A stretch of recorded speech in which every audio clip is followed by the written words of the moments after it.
coming along. My name's Lynn Hall. I am a Business Development Manager at the newly formed Water Plus. I'm previously working for United Utilities, which is one part of the joint venture which came together on the 1st of June this year. So very early days, but a fantastic time to talk about deregulation in the water market. Now we're only just over 4 months away from the 1st of April when the market opens. I've been in the water industry since the Scottish market opened in 2008, so it's been a long time coming. So really good time to discuss water and look at how you can save going forward and the benefits to your business. So I'll talk a bit about the water landscape and what's changing in the market, a bit about Water Plus to introduce the company and what we're all about. I'll go on to talk about the key points of buy-in within the water market for business customers, distill some of the myths and facts around that, and what you need to do to get ready before summarising at the end. So the landscape is changing. There's a lot of lessons to be learned from the Scottish market. As I said, you've been able to choose your supplier as a business customer in Scotland since 2008. And a lot of the things that we've learned in that market we can share, and it has helped shape what's going to be happening in England. One of the differences is they will remain separately regulated. Scotland are regulated by the Water Industry Commission, and England will be under Ofwat. However, the similarities will be one centralised database where all business customers' data will be captured, and this is where you'll have unique identifiers for every site that you have as a customer, being able to switch from one licence provider or retailer to another. So in Scotland, it was more simple because there was only one wholesaler, Scottish Water, that had all their customers. So one database was transferred from one incumbent supplier into the Central Market Agency, the CMA. Within England, you've got 20 plus wholesalers who've all had to get their data ready to be put into one system. The beauty will be when you're able to start switching your sites, it'll all be coming through the one channel. Just to complicate matters, if you've got sites that use over 5 megalitres of water at one site just now, you can already switch your clean water in England. However, it's pretty clunky. Your licence provider has to write separately to every wholesaler to indicate that they want to switch with a letter of authority. So come the 1st of April, it'll be a lot more similar to the Scottish market and should feel a lot less painful for the customer and the licence provider. The market will be set up to allow switching to happen. So the retailer will be your point of contact. This will be who you speak to when you have a problem or query with your water. And the wholesalers will remain looking after the infrastructure and water quality within the market and the domestic customers. So this market is purely for business customers on your metering and billing and customer service angle. So who are Water Plus? As I said, it's a joint venture between the previous Severn Trent and United Utilities business retail arms. So within Warrington, United Utilities head office will remain in Warrington, looking after your water quality, infrastructure, engineering, looking after the water assets, and also all the domestic customers. You'll still be billed by United Utilities if you live in that area. However, for business customers, all transferred now into Water Plus, and you'll feel a difference in that over the coming months as the billing starts to see the new brand, new system starting to operate. The same for Severn Trent, previously in the Midlands and Coventry area, will still be working their assets. They'll still be responsible for the water quality, emergency services within that area for water, but the business retail arm is a joint venture into Water Plus. So the benefits of joining together is the margins are tight. They're going to be tight in the English market. We want to drive costs down, lower cost to serve so that there's more savings to be given to the customer. As you can imagine, a large assets-driven business comes with a number of bureaucratic red tape type of processes. By being a small start up. Our new head office is in Stoke-on-Trent, which is equidistant between United Utilities area and Severn-Trent. We hope to be more agile, we can get things done quicker. Customers tell us what they want, we can go back to the business and make that happen for you. So there's less, this is how we've always done it, tell us what you want and we can see if we can make that happen. We've also taken the experience of people like myself who've worked in the Scottish water market, people that have worked in the energy market, staff that have also worked in Severn-Trent and UU. So you've got that beauty of fresh talent within Stoke-on-Trent, on top of a lot of experience in the water market. So together, it's really fresh and everybody's really enthusiastic and looking forward to the market opening. So now has been a good time to set it up prior to the market opening in April. So the industry's had a lot to get ready. Over the last year, we've seen what the market operators had to do. And I've sat through events where I've presented in the past and also heard from Ofwat and Mosel who are setting up this database, and everything's on time for the 1st of April. So a year ago, the market operator mobilised to deliver the core services so that there was registration and we were able to see how customers would switch. And from December last year, the detailed design for the market was finalised and signed off. So systems were built in the spring, a licence published and companies prepared, and then within each wholesale retail business, they had to cleanse the data. And if you're still unsure about how your sites are sitting and what each of your companies water have about your company, please make sure you look at your site data and make sure that you're getting billed correctly and up to date. Because when you do look to one supplier or what you want to do in the market, you need to make sure that you're only paying for the services that you use and that anybody that's tendering for your business is comparing like for like. So the testing went underway, and from last month we went into shadow market, which is basically guinea pig in the system. It's making sure that the data can transfer from one licence provider to another, and that will be happening between now and the market opening. Within this period, as I've said, customers that use over 5 megalitres of water per one site can switch their clean water now, so you don't have to wait. The discounts, there's money to be saved. It's not great. I think the beauty of the customers that have done it prior to the market opening, it's all about that one dedicated point of contact. You know, if you're dealing with 15 to 20 different water providers, you're getting bills across the country. We've had customers look to have consolidation before the start of April and pushed suppliers like ourselves to make that happen. So by the time April comes, we won't be starting off afresh. We'll have already set up processes for customers that have got one point of contact for every water region in the UK. So the beauty of switching is saving you time and saving you effort in one point of contact. It would be the same if there was an emergency problem on your site, you'd speak to us or your licensed provider rather than a number of different wholesalers. So there was a lot to do in a short space of time, and as I say, really look forward to the market opening in April. So on to the pricing and the complexities of the water market. It's difficult to provide a uniform across the 20 or so company areas. The wholesalers don't have uniform pricing structure. So where Scotland has one wholesaler and one discount for all your Scottish sites, in England, each region will still have their own prices set up by their wholesaler costs that have been published with Ofwat, and prices have been set till 2020. So what that means is if you're a multi-site customer nationally, you're going to have to think about how you're tendering and what to expect back from licensed providers, because there'll be a transparent approach would be to see what your charges are per different region rather than a unified single cost. So there is that complexity in the market. And the graph shows the variations we've already observed in margin.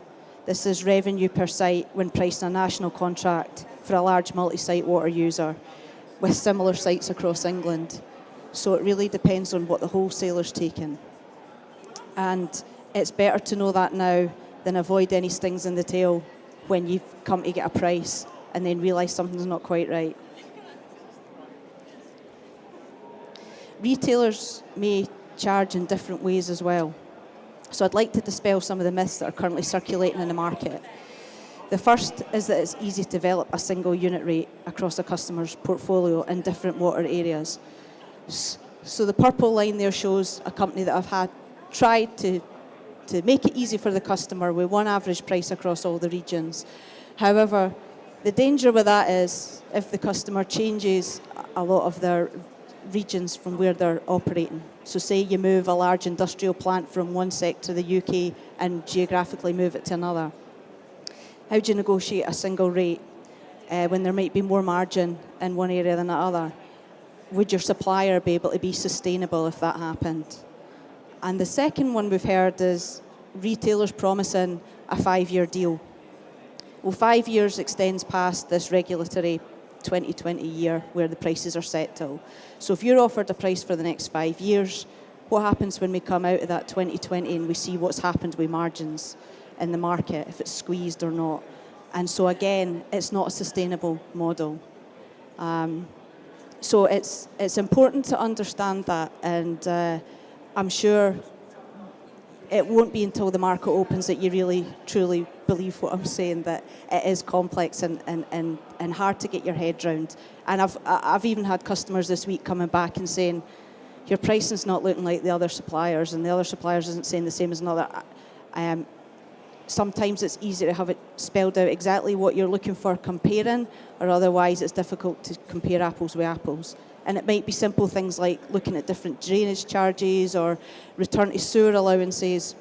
So many nuances in your portfolio and the breakdown of the water charges that is so important to make sure you know what you're getting.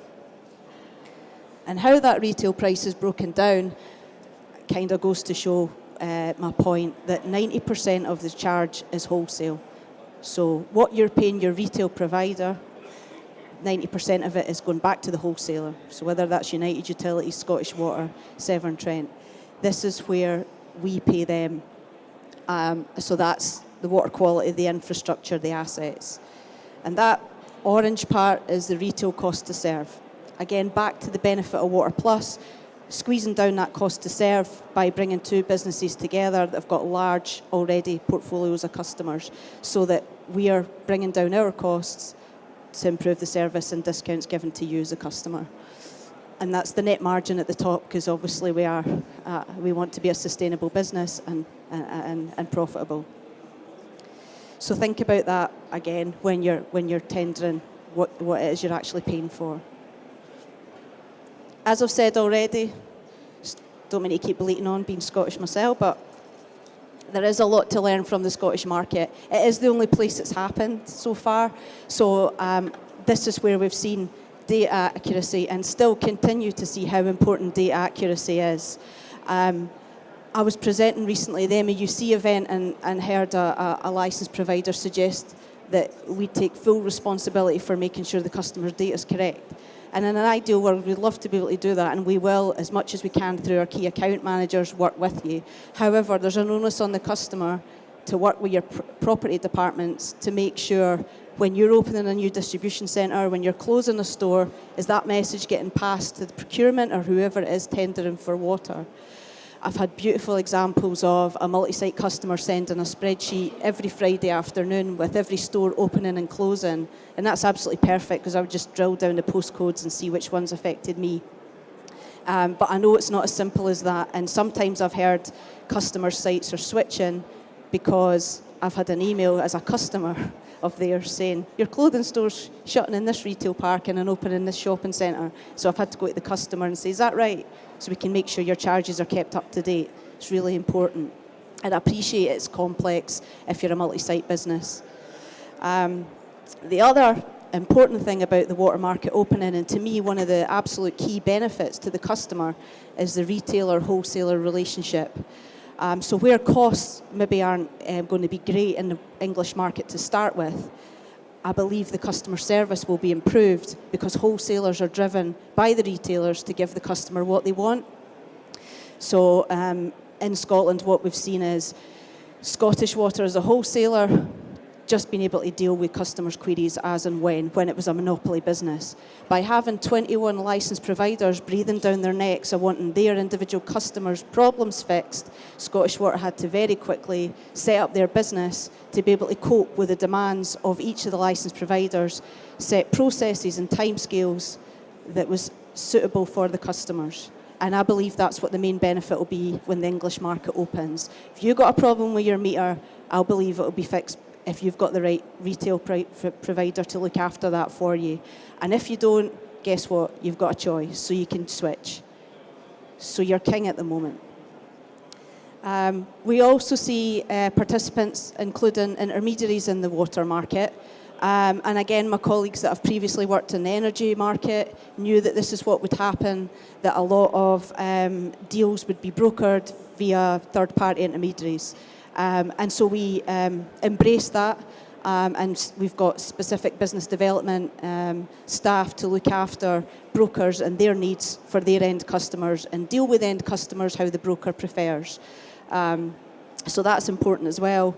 And the value of other services, so as much as our bread and butter is billing you and taking your meter read and providing customer service, we want to be able to help reduce your consumption.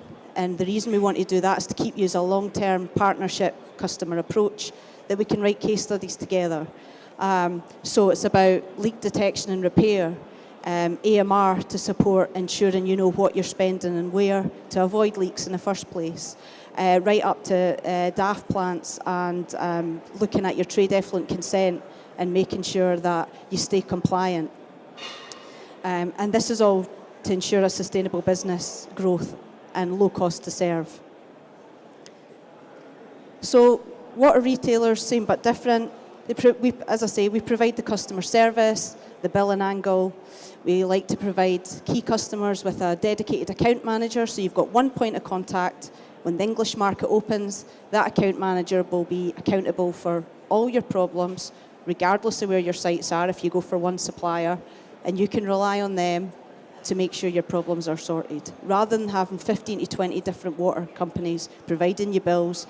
And I know that you feel you kind of spend a disproportionate amount of your time on water, which isn't as big a spend as your energy. So again, a benefit to the market opening. So Water Plus, mixing all that experience we've got together, we're hoping to provide a personal and easy service with water experts for you. So what you can do to get ready to switch, I think I've basically said it as I've gone along. It's really understanding your portfolio. I had a customer at the Major Energy Users Council last month say, I don't actually know what happens at the other plants. In fact, I don't actually know the addresses of them all, and I'm scratching my head wondering how we do one centralised tender for water. So that's better to know that now rather than wait until the market opens. Use your colleagues, work out where your sites are, and the websites are always a good place to start. I always find for multi-site customers, they've got a site list on the web. Is there anything missing from there? Make sure you use your colleagues in the property departments and accounts payable to understand what you're tendering for. Making sure your data's ready, as I say, your rateable values, how your drainage is calculated, are you water only, wastewater charges, and are you contract readiness? So as a company, is everybody bought into you tendering on water? Do they want to wait till the market settles down, or do you want to be one of the first mover? Work out what the advantages would be to yourselves, based hopefully on some of the things I've said today, and work out when do you want to move in the market and when are you able to. Do you know what questions to ask? Do you know how you want to tender? If you're unsure, come and speak to us today. Again, at my last event, I had somebody come up and asked for examples of tender questions, which I emailed on the back of the event. So we've got plenty of experience of questions that have been asked. The other thing to do is think about when you're tendering energy, you can look at similarities of questions and things you look for your provider there within your water tender.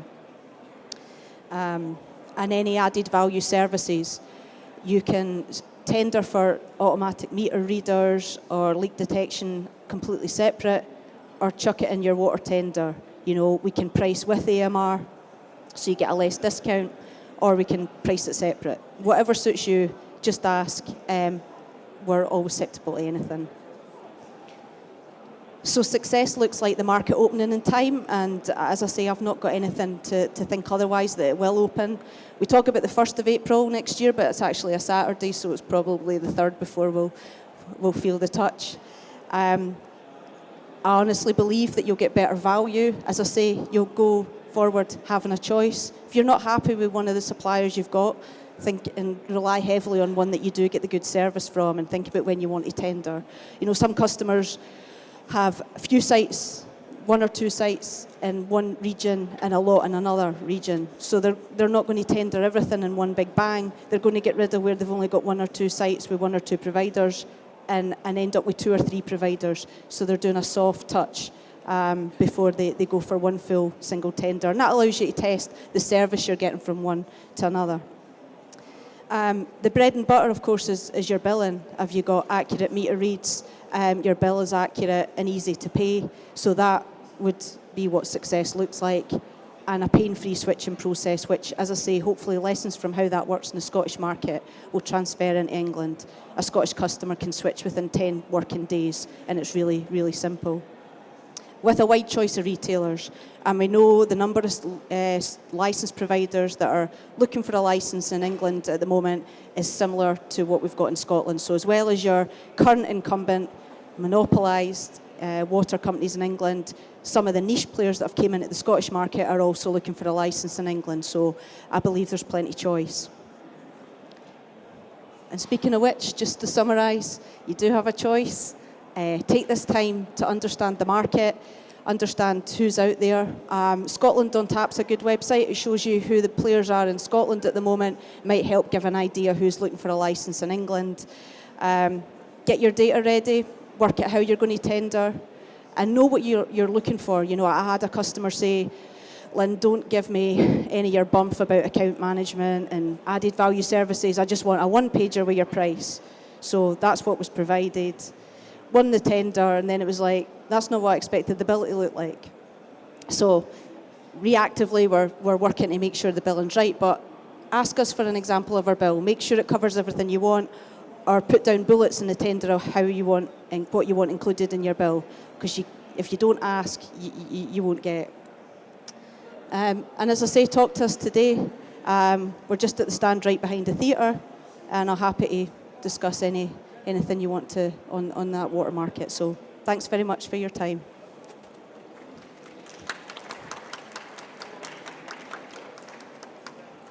Does anybody have any questions? Anybody have any questions? Yes. All right, I'll go and get the microphone. Thanks. You said 5 years contract is not sustainable, and you mentioned the reasons actually. And in your view, actually, what sort of terms of contract is sustainable? Yeah, customers at the moment are tendering for 1, 2, or 3 years. I'd say that's the norm. This last year's been difficult because customers have already signed in Scotland are looking for a contract between now and April because they want to tender everything together. So I'd say the usual is about 2.5 years average contract. When the English market opens, you might want a 1 year because you're a wee bit unsure how it's going to go. So you might want to test a provider for 12 months.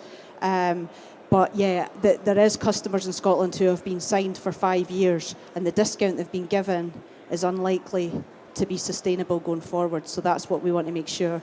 But I mean, if a customer wanted to sign for 5 years, what we would just do is caveat the price for the last 2 years to say we'd need to re-look at that. But yeah, 1 to 3 years is the kind of norm. Thank you very much.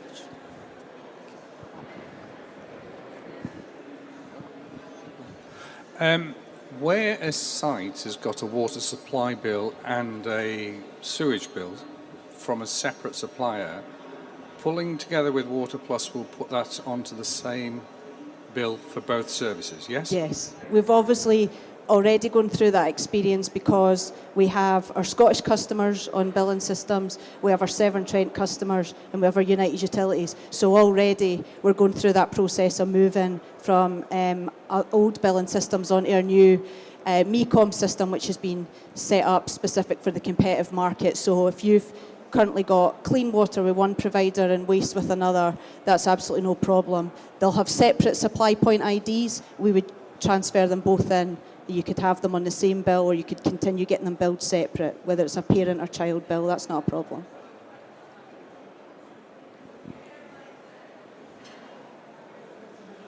You say give it 6 seconds before you say bring it to a close. Okay, thanks very much for your time, everyone. Much appreciated.